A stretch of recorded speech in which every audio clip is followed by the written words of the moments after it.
Los ponentes son los siguientes: el licenciado Óscar Alzada, miembro de la ANAD.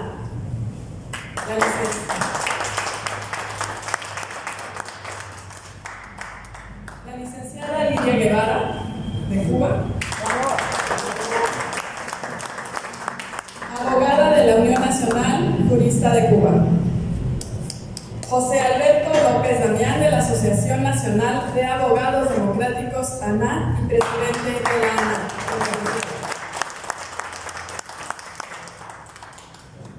De la Oficina de la Cancillería de Cuba, la segunda secretaria, la licenciada LNMC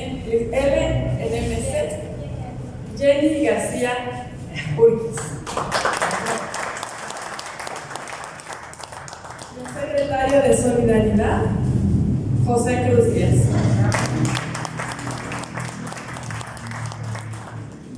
Los dejo con él, les va a dar unas palabras y bienvenidos todos.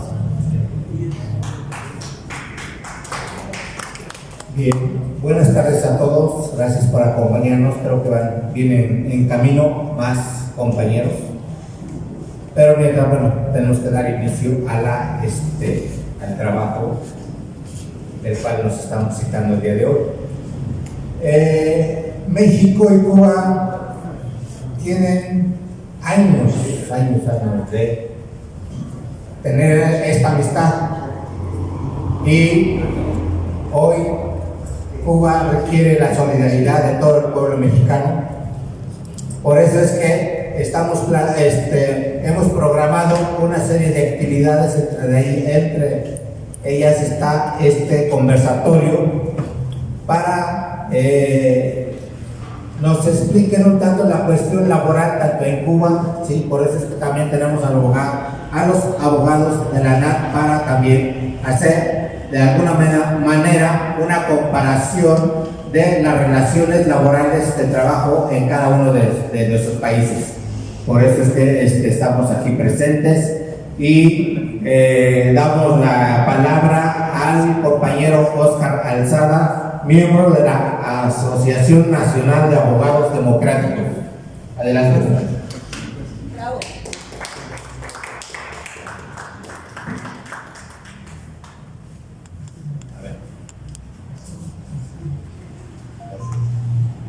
Buenas tardes, compañeras, compañeros, amigos todos. Es un gusto estar aquí con ustedes, con los compañeros de la UAM, más precisamente del CITUAM, en sus papeles sindicalistas. Y un gusto poder compartir con ustedes esta tarde lo que nos dice también el fondo de la reunión, la profunda amistad entre México y Cuba. Y la solidaridad que ahora tenemos todos que ejercer con el pueblo de Cuba y sus representantes, las dos compañeras que están aquí. Pedimos que de preferencia fueran dos mujeres las que representaran a Cuba. Como debe de ser. Y sobre todo cercano al Día de la Mujer. Miren, compañeros, ya lo dijo el compañero Cruz. La amistad de México y Cuba es en verdad muy sorprendente. Diríamos nosotros que 500 años desde que llegaron los españoles a América, La Habana y Veracruz se convirtieron en dos puertos claves para el desarrollo de ambos países. Ustedes saben que la principal entrada y salida de México fue Veracruz, y lo mismo que en el caso de Cuba, La Habana. Después tendrían también el Océano Pacífico, la nao China, en fin. México ha tenido más tiempo de amistad con Guatemala, con la cultura maya, pero no ha sido tan profunda, sobre todo por las luchas de los pueblos. ¿Qué duda cabe que el exilio guatemalteco tuvo como principal sede México? El golpe de Estado contra Arbenz, el golpe de Estado, varios golpes de Estado en Guatemala fueron muy importantes. México fue casi invariablemente la principal sede del exilio. Lo mismo podemos decir de Chile, lo mismo podemos decir de Venezuela, de Brasil, incluso de Argentina, que está más retirado, que México se convirtió en una sede fundamental del exilio latinoamericano, pero también del español y también del alemán. El alemán es menos conocido, pero mucha gente socialista de Alemania vino a México. Los papás de Friedrich Katz, el mejor escritor que conoció a Villa y lo reivindicó para siempre en México, eran refugiados que vinieron a México. Y qué decir de la enorme importancia que tuvo México con el exilio español de la Guerra Civil, cuando Francia y Inglaterra cobardemente se declararon neutrales, dejando que Hitler y Mussolini invadieran y bombardearan España y acabaran con la República. Muchas cosas tenemos nosotros que aclarar de nuestra historia universal y nacional, por lo siguiente, porque mucha gente sigue repitiendo que fue Franco el que ganó la Guerra Civil Española, y eso es falso. La ganaron los aviones de Hitler y la marina de Mussolini, pero también la cobardía de Inglaterra, la supuesta neutralidad de Inglaterra y de Francia, que fueron traidores a la causa republicana y a las causas de los pueblos del mundo. Esto es importante que nosotros también lo vayamos ubicando, porque México ha tenido una presencia internacional muy importante, pero podemos apostar que ningún país ha tenido más exilio en México que Cuba. La figura más grande, las dos figuras más grandes de Cuba, José Martí y Fidel Castro. Fidel Castro, con todo un grupo de guerrilleros que se preparaban en México para salir a desembarcar en Cuba y liberarla del dictador que tenía, pero ir todavía mucho más lejos, igual que Martí. Martí no solamente fue uno de los hombres más antiimperialistas de todo nuestro continente, sino además un gran poeta, un gran escritor, un gran prosista, un hombre de una enorme cultura, pero además que daría su vida por su país. Y hubo muchos nexos entre grandes personajes cubanos y grandes personajes mexicanos. El mejor amigo, dicho por el propio José Martí, de Martí, era en México Manuel Mercado. Y por eso nosotros lo reivindicamos mucho a Manuel Mercado, porque los mejores poemas se los hizo a su amigo Mercado, pero también el escrito más importante de Martí, cuando estaba ya a punto de morir en una batalla, que es un documento inconcluso, se lo estaba escribiendo a su amigo Manuel Mercado, mexicano, y va a morir precisamente pensando en la carta que le escribía a su amigo. Y en esa carta conmovedora, profundamente antiimperialista, es donde deja clara visión de lo que era el imperialismo norteamericano, al declarar aquella famosa frase que todos hemos escuchado: conozco al monstruo, he vivido en sus entrañas. Y cualquiera de nosotros que lea hoy a Martí se da cuenta de la enorme claridad y trascendencia, no solo en Cuba, que desde luego era su patria, sino también en todo nuestro continente y más allá del continente. Esta amistad fue muy importante, como después, en el siglo XX, sería la amistad de Fidel, que buscó desde que llegó a México a Lázaro Cárdenas, y que quien lo salvó 2 veces de ser asesinado en México fue precisamente Lázaro Cárdenas, cuando los esbirros de la dictadura de Batista intentaron asesinar a Fidel, y los más cercanos revolucionarios estaban con Fidel aquí en México. No solo eso, sino que cuando Estados Unidos decide con Kennedy de presidente acabar con la revolución cubana. 2 años después del triunfo de la revolución en 1959, llegamos a 61 y las tropas norteamericanas intentan acabar con el socialismo en Cuba, haciendo una verdadera agresión brutal en Playa Girón, que lo llamaban así los cubanos esa batalla, y los norteamericanos para ellos era Bahía de Cochinos, si no me equivoco. La cuestión es que es la primera derrota que sufre Estados Unidos de manera internacional. Fue sensacional, y se coló un informe que la revista Monthly Review de marxistas de Nueva York pudieron indagar cómo fue el diálogo entre los generales de Estados Unidos que fueron a la batalla de Playa Girón y Kennedy. Kennedy le reclamó: ¿por qué no ganó Estados Unidos siendo una nación mucho más poderosa que Cuba? Y le dijeron: señor, porque hubiera tenido que costar 1 millón de vidas de cubanos ganar la guerra. ¿Por qué? Porque los cubanos, más de 2 o 3 millones, salieron a la batalla a defender su país. Entonces, la derrota fue verdaderamente una gran derrota del imperialismo yanqui, como sería pocos años después en Vietnam, donde también un pueblo con mucho menos armamentismo que Estados Unidos, pero mucho menos, infinitamente menos, derrotó al imperialismo yanqui. Y recientemente ustedes vieron las notas de la jornada que dan los muertos, 3 millones de muertos en Vietnam, que ocurrió en ese ataque bestial de Estados Unidos, y que también fue de Japón en el tiempo de la Segunda Guerra Mundial, y de Francia. Francia, un país colonialista, imperialista también, de la misma ralea.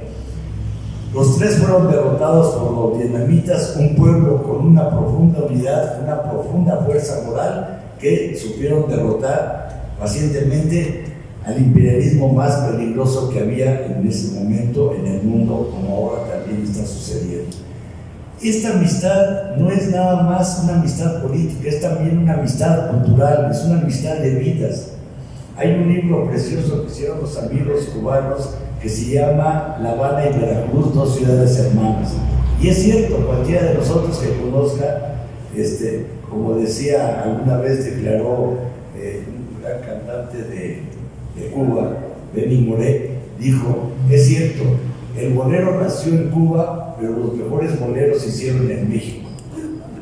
Pero no porque menospreciara sus boleros, sino porque todo el mundo, a mí me consta que los cubanos dijeron: Agustín Lara no es mexicano, es cubano.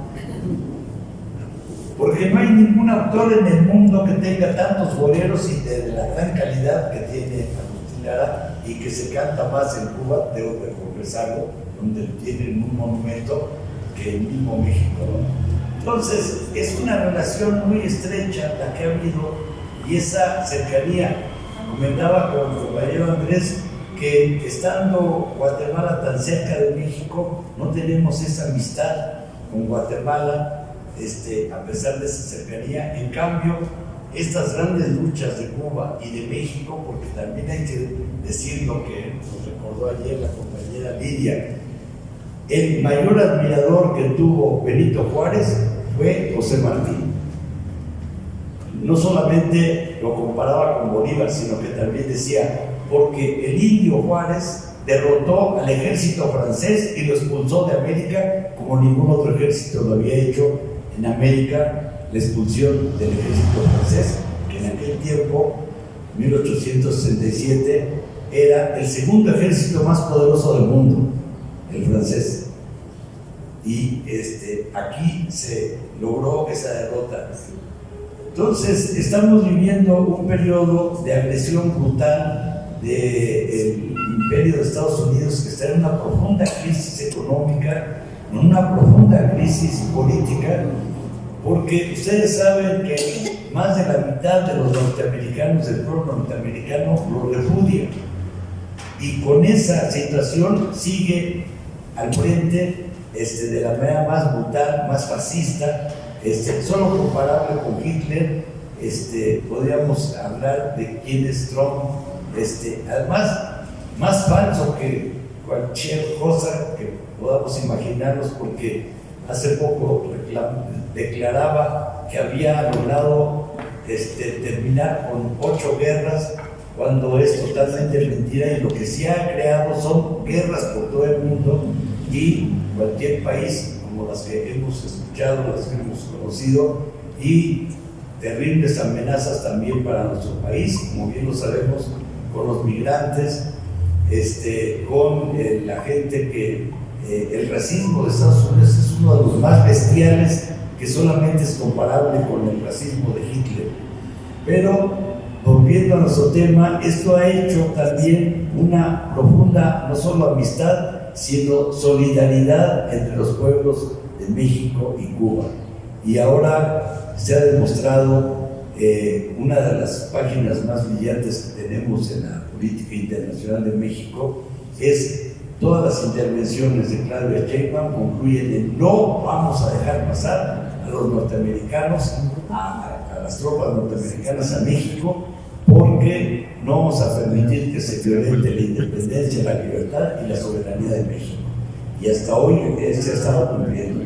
Y parte de esa política, por supuesto, es la que el gobierno de Claudia Sheinbaum hace de apoyo a Cuba, y que se envían 2 barcos, luego el tercer barco es del pueblo mexicano, y ahora estamos también llegando a los sindicatos en este esfuerzo solidario y de apoyo a nuestros queridos compañeras y compañeros cubanos. Gracias.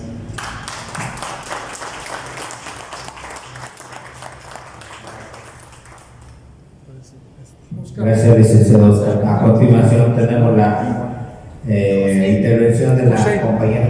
Nada más permíteme, quisiera que Oscar tocara un tema muy importante, que es coherente con toda su intervención. Es una sugerencia, una cosa mucho más relajada, que pudieras hablar de Julio Antonio Mella, que es finalmente el tercer vínculo, el tercer gran eslabón entre la historia de los revolucionarios cubanos y la historia de la revolución socialista en México.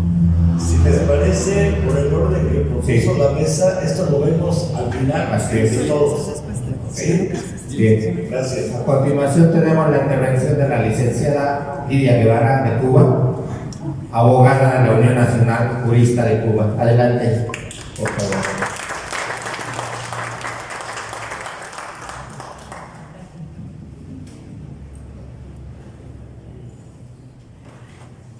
Me disculpan, pero no logro hablar sentado. Me parece que es imposible. Y además, quería hablar con ustedes para no repetir lo que ha hablado Oscar sobre Cuba, sobre México, referirme a algo muy importante: las falacias, las mentiras que circundan por todo el mundo sobre Cuba y que no son verdad. Por ejemplo, recientemente han circulado que todo el donativo que México ha mandado a Cuba se está vendiendo en las tiendas. Y eso es mentira, ya fue desmentido. Primera cosa que pude decir. Segunda, el ataque que venía una lancha con 10 tripulantes, eran 20, pero se averió una de las lanchas y quedaron 10. Eran pescadores pacíficos que iban a matar los peces con explosivos, con armas de alto alcance, con ropa de camuflaje, cócteles molotov, pistolas, y fueron sencillamente reducidos por una lancha nuestra de guardafrontera, con 5 compañeros, hirieron al timonero capitán de la embarcación. Ellos tiraron primero. Y los otros 4 compañeros, uno tuvo que atender al patrón herido en el vientre, y entre 3 los redujeron a todos. 6 heridos, 4 fallecidos. No nos interesa, no queremos la muerte de ninguna persona, pero tampoco queremos que nos maten a nuestra gente. Bastante hemos sufrido ya con estas agresiones desde Boca de Samán en los años 60, 70, 80, en que ellos no han detenido sus ataques a Cuba. Y la otra falacia grande, que hoy la mentira como tiene patas cortas, la verdad siempre le alcanza, fueron los panameños. 10 panameños detenidos en Cuba por estar haciendo preparativos de una propaganda contrarrevolucionaria. Pero el representante de la Secretaría de Relaciones Exteriores de Panamá fue el que desmintió lo que decía la prensa contrarrevolucionaria en Miami. Y es que no eran 10, eran 20. 10 huyeron, pero horriblemente huyeron cuando se enteraron que les avisaron que podían ser detenidos. Llegaron al aeropuerto buscando cualquier día para ir para Panamá. Lo mismo por Cancún, que por cualquier lugar, Colombia, hasta que lograron irse por Panamá y llegaron. Pero tendrán que ser juzgados porque el país los está buscando y los está investigando. En Cuba los otros 10 están presos, son atendidos por la Embajada de Panamá en Cuba, por su consulado, pero no podemos seguir permitiendo que mientan sobre Cuba. Y otra de las mentiras grandes es el bloqueo. No, con el bloqueo, lo que hay es un embargo comercial, no es un bloqueo.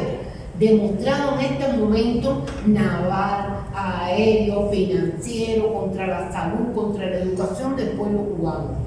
Yo les traía a ustedes una presentación que fue imposible ponerla porque eran todos los datos estadísticos para que ustedes vieran cuántos miles de millones de pesos ha perdido Cuba en poco tiempo. Del 24 al 25 ha sido atroz. Ese es el gobierno de Donald Trump. Pero esta última amenaza, que él ha llamado amenaza inusual y extraordinaria de Cuba a los Estados Unidos, como esta pequeña isla de casi 10 millones de habitantes va a ser una amenaza para Estados Unidos. No lo es. La amenaza ¿cuál es? 32 cubanos que murieron en Venezuela reprimiendo la agresión que hicieron. Nuestra gente, nuestros hombres, y le causaron bajas que ellos no han reconocido, aunque se sabe que la tuvieron. Su amenaza inusual, que ellos señalan extraordinaria, es porque nos declaran país promotor del terrorismo. Pero ¿qué querían ellos? Que nosotros fuéramos los garantes de una conversación, de una reunión, de una relación entre la guerrilla colombiana y el gobierno. Y querían que nosotros apresáramos a los representantes del Ejército de Liberación Nacional porque estaban en Cuba. Y nosotros somos garantes, no somos los dueños de esa negociación. Y desde ahí para acá nos han declarado país promotor del terrorismo. Ahora nos incluyen a Hezbollah y a Hamas. Es que el miedo que le tienen a Irán es tan grande y saben que están derrotados en esa incursión tan cobarde que han hecho, entonces tienen que ir contra cualquiera. Y ya han declarado de que después de Irán viene Cuba. Lo que no saben es que por tierra no van a poder entrar. Ellos no van a poder poner un pie en tierra, demostrado en el 1961 con Perú. Y eso le ha dolido a ellos tanto que saben que va a ser extraordinario. Y la otra cuestión, y por último, es la solidaridad de Cuba expresada en el mundo entero con dos programas muy importantes. Uno, el Yo Sí Puedo, de enseñanza, de educación, demostrado que se alfabetizaron millones de personas con ese programa. Y el otro es el de medicina, que comenzó en 1963 con el terremoto de allá de Argelia y que siguió con varios países hasta llegar a México. Nuestros médicos también están aquí. Una solidaridad y una conducta extraordinaria de nuestro personal, que han declarado en los Estados Unidos que son esclavos, que nosotros los tenemos en condición de trata de personas. Eso es mentira.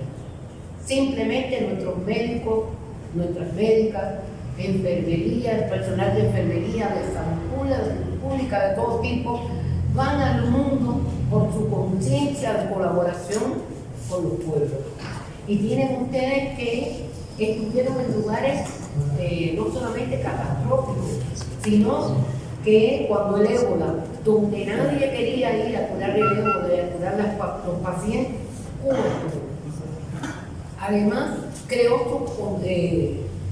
sus vacunas, que no las quiso reconocer la Organización Mundial de la Salud, pero en Cuba murieron pocas personas y se reconoció que sirvieron para proteger al pueblo.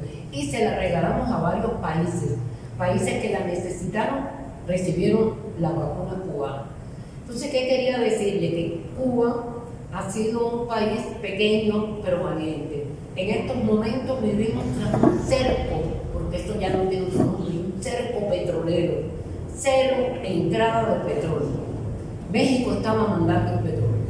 México nos ha ayudado a nosotros, lo dije en la otra actividad, no podemos perder de vista esas 3 naves que llegaron a Cuba llenas de donativos de este pueblo. Que este pueblo se quitó de él porque la solidaridad es dar lo que se tiene, no lo que nos sobra. Lo que nos sobra es caridad. Y ustedes han ejercido solidaridad con Cuba y también lo tenemos presente aquí. Ustedes han sabido lo que significa el dolor de un pueblo que no lo merece, de mujeres y hombres que ahora mismo están con 20, 24, 30, 32 horas sin electricidad. Y resistimos y seguimos adelante. Y no vamos a perder la posibilidad de demostrarle al mundo que los cubanos resistirán. Y que resistirán gracias a esta profunda amistad, como dice el letrero, entre México y Cuba, que ha sido el país que ha demostrado que sí se puede ayudar al otro y sí se puede ser solidario.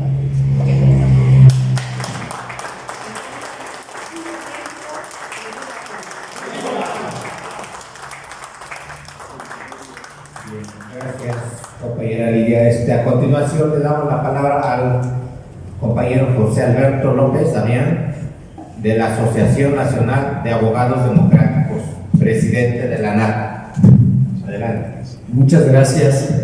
Yo se me voy a quedar sentado para poder ver mis notas. Voy a procurar no repetir un poco de lo que hablamos ayer en el sindicato minero, pero hay cosas que se tienen que decir. La primera es, ¿por qué Cuba es una amenaza inusual y extraordinaria para el gobierno de Donald Trump? Porque este adjetivo, porque esta denominación no se le había dado con anterioridad. Y lo primero que hay que decir es que en Cuba no hay nada extraordinario ni inusual. En el comportamiento de Cuba no hay nada novedoso.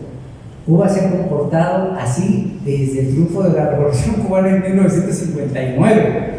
Yo creo que ha habido muestras, como dice Lidia, de la guardia del presidente Maduro, que fue secuestrado en su propio país, y que fueron los cubanos los que pusieron el ejemplo de dignidad y de defensa. Cuba sigue haciendo lo que sabe hacer, y Cuba lo que sabe hacer y lo hace muy bien es ser un ejemplo para el mundo, ejemplo de lo que ellos significan y representan. Ya no solo hablando de sus méritos y logros en la salud, en la educación, en el deporte, donde han llegado a ser el primer lugar de medallas per cápita por número de habitantes. Recordamos la época en que Cuba ganaba más medallas que nadie más en el mundo, pero también ejemplo de bienestar y alegría, ¿no? Yo creo que algo que le permite al pueblo cubano resistir es esa alegría que no se las arrancan, aún con los periodos especiales y estas agresiones. Cuba es sobre todo un ejemplo de solidaridad y de dignidad. Y hay algo que de repente se olvida, y hay cosas que nos aparecen en la prensa y que quedan en lo anecdótico, pero que hablan de quién es Cuba. Cuba es una amenaza porque en pleno periodo de la pandemia, cuando el transatlántico ese británico que venía a Puerto Rico, a República Dominicana, no quiso ser recibido porque venían infectados la tripulación y los pasajeros. Cuba sin nada que ganar, Cuba sin ningún otro interés que la salud de esa tripulación, permitió que encallara el transatlántico de Cuba y mandó a una misión de médicos cubanos a que abordaran el buque para atender clínicamente a esos británicos. Y lo regresó a la Gran Bretaña hasta que estuvieron sanos. Eso es lo que no soporta, eso es lo que llaman extraordinario e inusual. Y bueno, no quiero repetir lo que dijo Lidia, pero bueno, creo que hemos aprendido un poco de ustedes. La muestra del campamento, de la carpa que se montó hace 2 semanas en el Zócalo, la muestra de ello, estaba ahí el Movimiento de Solidaridad con Cuba, el colectivo Va por Cuba Militante, estaba la NAT, pero de repente fuimos maravillosamente desbordados por la iniciativa de la ciudadanía, ¿no? Y de repente nos decían, es que hace falta manos, ¿no? De repente hace falta cajas, de repente ya no tenemos dónde meter. Lo digo sin pena, tuvimos que recurrir al gobierno, ¿no? Porque era tanto lo que juntaba que no daban abasto las cajas y los camiones que nosotros teníamos, y entonces nos mandaron camiones de la Marina. Y luego rentamos una bodega y fue insuficiente al primer día, y entonces nos prestaron una bodega en la Secretaría de Marina para poder resguardar, ¿no? Pero lo increíble era la gente que llegaba con 2 latas de atún, con 3, con poquito que fuera, y al vernos ahí nos decía, ¿en qué les ayuda? Me había basado en la distribución, en separar el arroz, el frijol, los atunes, el aceite. Hay una anécdota que parece menor, pero de repente nos llegó una caja de huevo, ¿no? Y nos dijimos, ¿qué hacemos? No va a llegar a Cuba. Y entonces alguien propuso de manera muy pues siguiendo el ejemplo de Cuba, ¿no? Hagan bolsitas de 3 o 5 huevos y repártanselos a los que vengan a dejar ayuda, ¿no? Hagan bolsitas y repártanselo a la gente, pues ahí a los indigentes, a la gente humilde que esté en el Zócalo capitalino, ¿no? Dijimos, bueno, esta caja no va a llegar a Cuba, pero la vamos a repartir hoy aquí. Pero el valor sí. El valor sí. Bueno, hubo mucha gente que llegó sin nada material, sin una bolsa de arroz o una lata de atún, pero llegó a dejar cartas, llegó a dejar mensajes de solidaridad. Y ya sabrán lo que son los mexicanos, entonces en las latas o en las bolsas el recado, ¿no? Un hermano mexicano para un hermano cubano, y esas cosas estuvieron muy presentes. Calculamos al final entre 230 y 300 toneladas, ¿no? Nosotros no pensábamos llegar ni al 10% de eso. E insisto, no fuimos los que participamos, no somos los que se nos ocurrió esa idea, sino que nos desbordó, nos desbordó la solidaridad con Cuba. Nos llegaron de repente un camión de la central de abasto, no voy a decir una institución, pero había un ticket de 90,000 pesos, ¿no? Que se habían operado entre los funcionarios de esa institución para hacer esa compra. Pues fue alguien a la central de abastos, compró y llegó con el camión directo allá al Zócalo. De Puebla, nos mandaron cosas de Puebla, nos mandaron cosas de Morelos, ¿no? Entonces, eso es lo peligroso de Cuba, que se contagia, su ejemplo, y bueno, humildemente ahí estuvimos nosotros colaborando. En términos de lo que pedían también, el ejemplo de Cuba, en términos de la protección a los trabajadores y a los derechos laborales, digo, lo primero que hay que decir es que son un ejemplo porque tienen derechos laborales que todavía no tenemos aquí en México, a pesar de 64 años de bloqueo. Con todas esas condiciones económicas, aún así son un ejemplo. Han hecho mucho en el respeto a la jornada laboral, en el acortamiento de la brecha salarial entre hombres y mujeres. Ella es secretaria de género de la Asociación Latinoamericana de Abogados Laboralistas. Ella puede hablar mucho más que yo, pero bueno, nada más para responder a la inquietud. En maternidad es el punto que sigue, en materia de licencias de maternidad y paternidad, que ellos les llaman licencias de cuidadores. ¿Cuál es un logro histórico que se me viene a la cabeza del derecho laboral en Cuba? Lo del mes de vacaciones, que existía desde allá, ¿no? Por cada 11 meses trabajados, un mes de vacaciones. Y entre los avances del código, que Lidia por humildad no lo dice, o por tiempo, ya me extendí, pero ella es redactora de los códigos del proceso que está ahorita en Cuba sobre los códigos del trabajo y la seguridad social. Ella trabaja en el ministerio y están en esa redacción. 5 cosas que destacan de este código. 1, reconocimiento a nuevas formas de empleo. O sea, finalmente en un sistema socialista, pues el Estado es el patrón principal, o es el patrón principal, lo sigue siendo, pero reconoce ya otras formas de empleo y las regula, ¿no? Para que ya haya una regulación para aquí en México les llamaríamos las MIPYMES, ¿no? Los emprendedores, esos pequeños negocios. Incorporación del teletrabajo, ese teletrabajo que llegó pues, con la pandemia, se hizo muy notorio porque se empató los avances tecnológicos con la pandemia, y todos vivimos el teletrabajo, pero no todos lo han regulado como lo está regulando Cuba.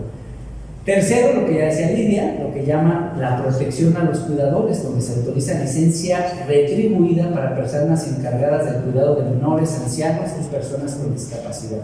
Se considera parte de la jornada de trabajo las personas que se dedican a estos cuidados. Hacen un cambio que es importante de la idoneidad demostrada para el contrato por capacidad demostrada, que en México los patrones están obligados a la capacitación para el trabajo, pero siempre te contratan, la gente se frustra, los jóvenes, porque salen de las universidades y te dicen con experiencia, y dicen, ¿cómo tengo experiencia si no me dan trabajo, no? Entonces acá cambian el de la idoneidad por capacidad, y la capacidad pues va por la capacitación por parte del empleador, del patrón. Y finalmente una mayor regulación, como les decía, en el sector no estatal, por ejemplo, en el patrón que no es el gobierno.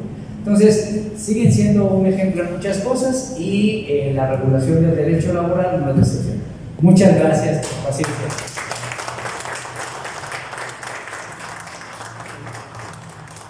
Gracias. A continuación tenemos la participación de la compañera Jenny García Urquiz, segunda secretaria de la Oficina de la Cancillería de Cuba. ¿Es así? Sí, muchas gracias por invitarme aquí para estar presente y hacer una perspectiva de la situación que se encuentra Cuba actualmente. Situación difícil que no se podría explicar en 10-15 minutos porque tenemos más de 65 años de bloqueo.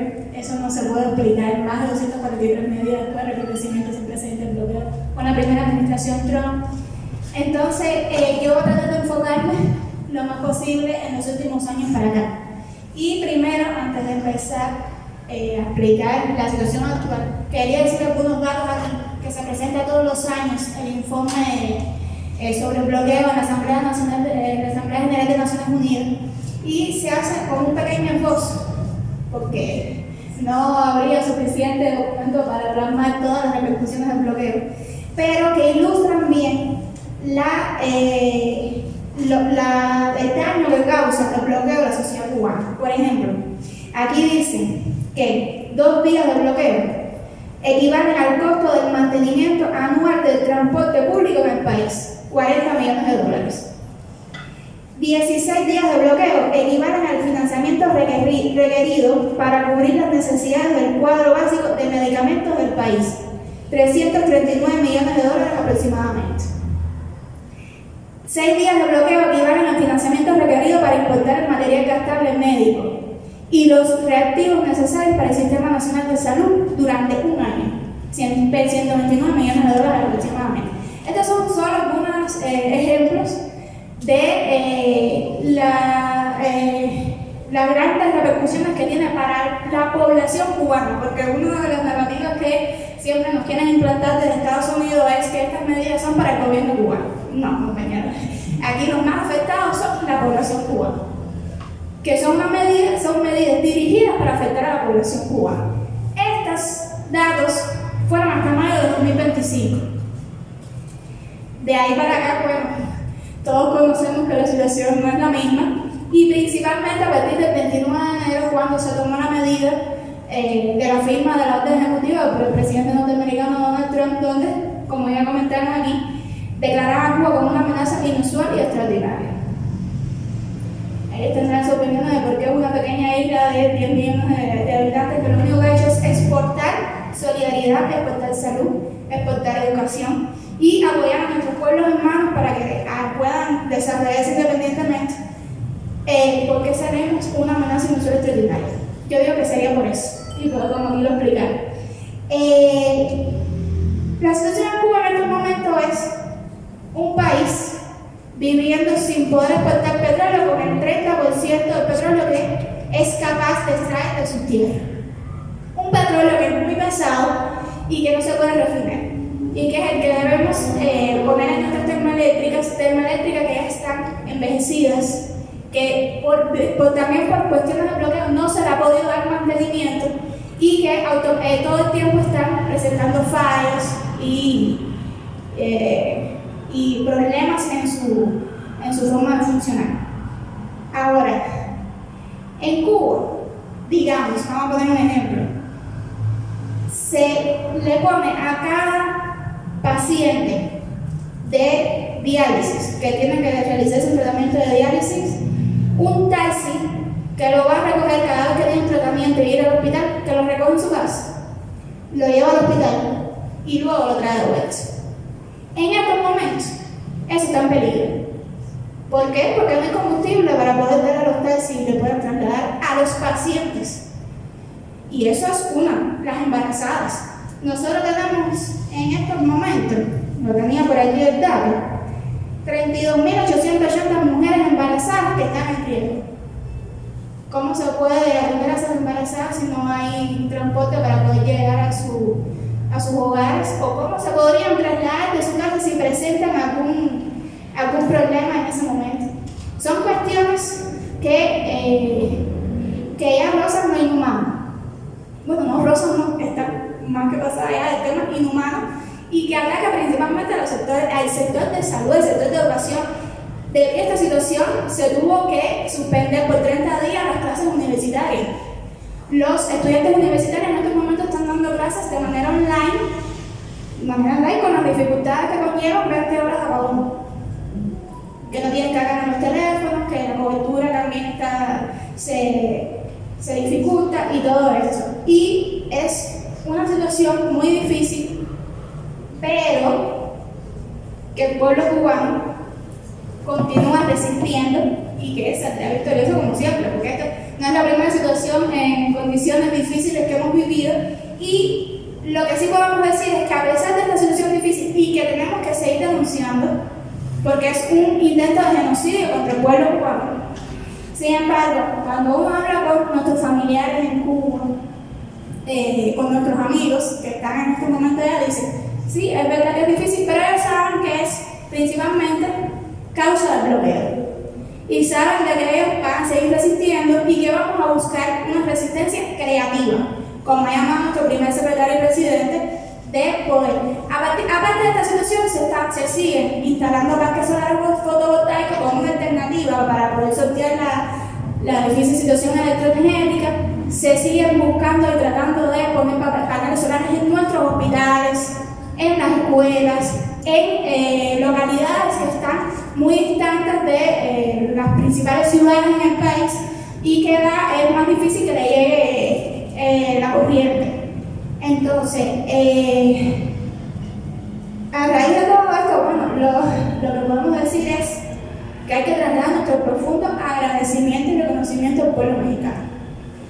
El pueblo mexicano fue, yo diría que el primer pueblo que a raíz de esta situación que se recrudeció a partir de enero de 2026, fue capaz de darse cuenta de lo difícil que iba a ser y de las grandes repercusiones que iban a conllevar estas nuevas medidas, y que fueron los principales que tuvieron la iniciativa, y la principal ayuda que llevó Cuba después de esto fue la ayuda mexicana. Es algo que nosotros estaban hablando del tema de la campaña de acopio que se realizó en el Zócalo. Es verdad que eso fue algo sin precedentes, que nadie nos esperábamos eso. Y no solo, también llegaron con cartas de solidaridad a personas que tenían problemas para caminar, que se veía que no tenían los recursos para poder dar materiales, para poder dar, pero sin embargo dieron mucho amor. Y no solo las cartas, esas fue algo que nos tocó a nosotros muy profundo, y no solo eso, a nosotros nos llegaron dibujos de niños mexicanos de primer grado destinados a niños cubanos, trasladando su solidaridad, su apoyo, y son cuestiones muy humanas, muy bonitas que nos tocan a todos, porque está bien que el tema del apoyo material y todo, pero el apoyo ya humano y solidario que hemos tenido históricamente con el pueblo mexicano es algo que nos toca muy profundo. Decirles, trasladar nuestro permanente ahí es de agradecimiento. Yo incluso ahora mismo venía de uno de los pilares donde todavía el movimiento mexicano continúa recibiendo ayuda, que ya hoy está culminando con su último día, y también ahí siguen llegando muestras de solidaridad y amor del pueblo mexicano. Nada, esto era lo que yo, a grandes rasgos, porque tendríamos entonces que tener un curso de varios días nada más que para explicar el bloqueo y todas las repercusiones que tiene para nuestro país, y nada, agradecerle la oportunidad de estar aquí y compartir con ustedes. Gracias.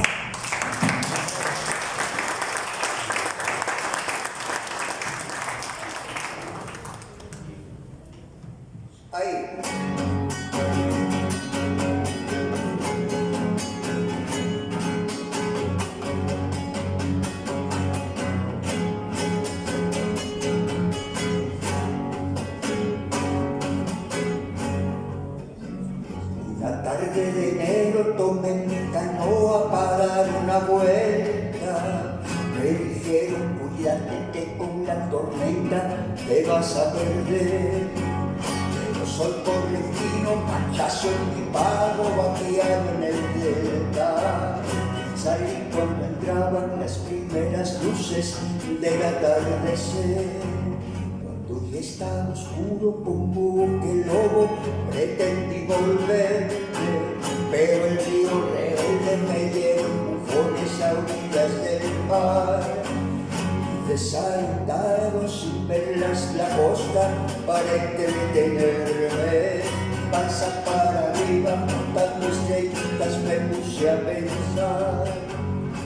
Pensaba en lo poco que vale un hombre cuando está tan solo, pero tuve una idea que en aquel momento me hizo reaccionar. Haré una proeza como Víctor Hugo, seré Marco Polo, y al volver a mi pago, toditas la guaya me querrán besar. Y a los pocos días de navegación de una alegría, pues ya me creía Cristóbal Colón, ya andaba con penas cuando vi el manchón, que no era ballena ni siquiera buena, caray que alegrón.